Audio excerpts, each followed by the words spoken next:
লুকিয়ে রাখা চকলেট খেতে কত টেস্টি। গুড নাইট আলু কাচালু সোনা। ওহো, তুমি ঘুমানোর আগে ব্রাশ করেছো? চলো তাড়াতাড়ি ব্রাশ করে নাও। মা, আমার খুব ঘুম পেয়েছে, আমি যাচ্ছি ঘুমোতে। আলু কাচালু ঘুমিয়ে পড়েছে। ও, এখন আলু কাচালু সোনা ঘুমিয়ে পড়েছে। তার মানে ব্যাকটেরিয়া আলু কাচালুর দাঁতের মধ্যে ঢুকে দাঁত খারাপ করে দেবে, আর সেই কারণে আলু কাচালু সোনা কখনো চকলেট খেতে পারবে না। আমি কখনো চকলেট খেতে পারবো না। আমি আমার মুখ বন্ধ করবো আর ঘুমিয়ে পড়বো। কি করে আসবে ব্যাকটেরিয়া? হ্যাঁ, ব্যাকটেরিয়া তো তোমার থেকেও বেশি স্মার্ট। সে তোমার ঘুমানোর অপেক্ষায় থাকবে। যেই মাত্র তুমি ঘুমিয়ে পড়বে, সে তোমার দাঁতের মধ্যে ঢুকে পড়বে আর তোমার দাঁত খারাপ হয়ে যাবে।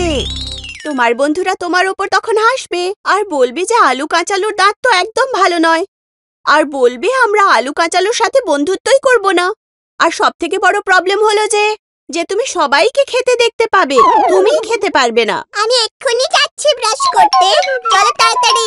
এই নিলাম আমি টুথপেস্ট, আর ব্যাকটেরিয়াদেরকে মেরে ফেলবো। হ্যাঁ আলু কাচালু সোনা, ব্রাশ করে ব্যাকটেরিয়াদের সাথে ফাইট করো। ওপরের দাঁত ঢিসুম, নিচের দাঁত ঢিসুম, ঢিসুম ঢিসুম ঢিসুম। ঢিসুম ঢিসুম। ইয়ে! আমি করে ফেলেছি। আলু কাচালুকে কখনো কম বোঝো না যেন। সে সমস্ত বিপদের সাথে লড়তে পারে। তাহলে ব্যাকটেরিয়া কি জিনিস?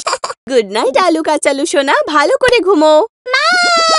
কি হলো আলু কাচালু সোনা? প্লিজ লাইট বন্ধ করো না, আমার ভয় করে।